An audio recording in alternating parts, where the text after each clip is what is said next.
தொண்டை முழுக்க ஒரே எரிச்சல், வலி, தண்ணி கூட முழுங்க முடியல, ரொம்ப நோகிறத. ஒன்றும் பிரச்சனை இல்லை. மஞ்சள் பொடி 1/2 ஸ்பூன்,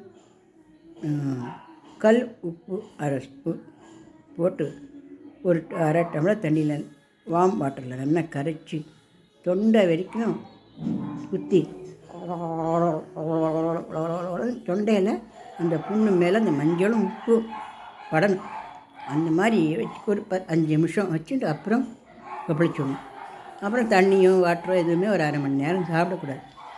இந்த உப்பு அந்த மஞ்சளும் அந்த புண்கள், அந்த எரிச்சல், அந்த தொண்டையில் இந்த டான்சில்ஸ் மாதிரி வீக்கம், இது எல்லாத்தையும் நல்லா குறைக்கும். அதுக்கப்புறமா நம்ம சாப்பிட்டுக்கலாம். இது மாதிரி ஒரு நாளைக்கு ஒரு தரம் பண்ணால் போகாது, அடிக்கடி பண்ணணும். 2 மணி நேரத்துக்கு ஒரு தரம் அந்த மாதிரி பண்ணிட்டு இருந்தோம்னாக்கா அந்த தொண்டை வலி நல்லா குறையும். ஏன் அப்படி குறையிறது அப்படின்னா, குக்ருமின் அப்படின்ற ஒரு மருத்துவ பொருள் அந்த மஞ்சளில் இருக்குது. உப்பு கிருமி நாசினி. அதனால் டாக்டர்கிட்ட போய் மருந்து மாத்திரைகள் வாங்கி சாப்பிட்டாலுமே கூட இந்த வாய் கொப்பளிக்கிறது இப்படி பண்ணிகிட்டே வந்தோம்னாக்கா நம்ம இந்த தொண்டை வலி ஈஸியாக குறைஞ்சி நல்லா சாப்பிட்றதுக்கு முடியும்.